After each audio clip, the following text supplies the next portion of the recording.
I would like to carry on talking a little more about soil sampling. There's lots of articles coming out in the farm press lately about the number of farmers that are soil sampling and lots of reasons, and maybe even some excuses as to why they're not.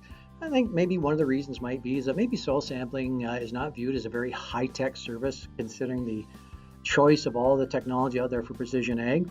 So let's just set soil sampling aside for a moment and look at, well, what would a high-tech service offer?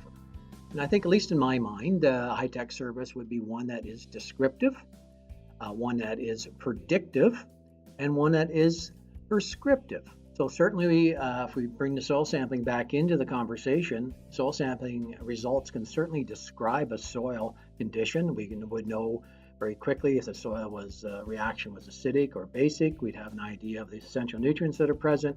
We can maybe look at soil organic matter, which is being used as a surrogate measure for soil health. So we can have some very good indications and a good description of what's going on in that soil. Then we can move in the predictive category, and if we know the pH is low, we know that nutrient availability will not be optimized, and therefore crop growth response will not be optimal. If some of the essential nutrients are low, we know crop performance will be limited by those nutrients. And if we look at things like pH, CEC, and soil organic matter, we can make a better choice about some of the chemistry we use in our field to control weeds. We can minimize the crop response to potential damage, and we can optimize efficient weed control. And if we move our attention into the prescriptive aspect, we certainly know if we know what the pH is and a buffer pH, we can very precisely describe the right amount of lime to fix the pH and enhance availability. If we know what the P and K levels are, for example, through our calibration work, we can apply nutrients in very precise ways to fields to amend them.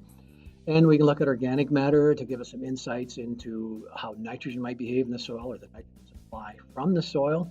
And we have pretty good indication how things like zinc and manganese and boron will behave in the soil. So when you look at this idea from a descriptive, predictive, prescriptive aspect, then you can see the soil sampling fits that very high-tech service mode. So when you bring in the 4R nutrient stewardship and the requirement for current soil sampling is nothing older than 4 years, there's a sustainability requirement for current soil test that comes into play. And when you look at things like a financial statement that gives you indication of your financial health, a soil sample gives you indication of how soils are responding to your management and your inputs. So you wouldn't make a financial decision today on an asset from a balance sheet from 2010, and you ought not to make a nutrient recommendation on your farms from a soil sample of the same vintage. So keeping things current is a requirement. And when we look at the percentage of farmers who are not soil sampling, I'd rather turn that around and look at the number that are soil sampling and the advantages they're gaining on efficiencies, a better idea of the productive capacity of their soil and the amendments that are actually needed. They're having that competitive advantage in the marketplace for making better decisions. So I think the advantages more than outweigh not doing the soil sampling. So I think we have a long way to go, and we're here to help all of our customers get your soil samples into a current position for 4R stewardship and a whole lot of other reasons of just better nutrient management all around. So thanks for listening, and as always, more to come.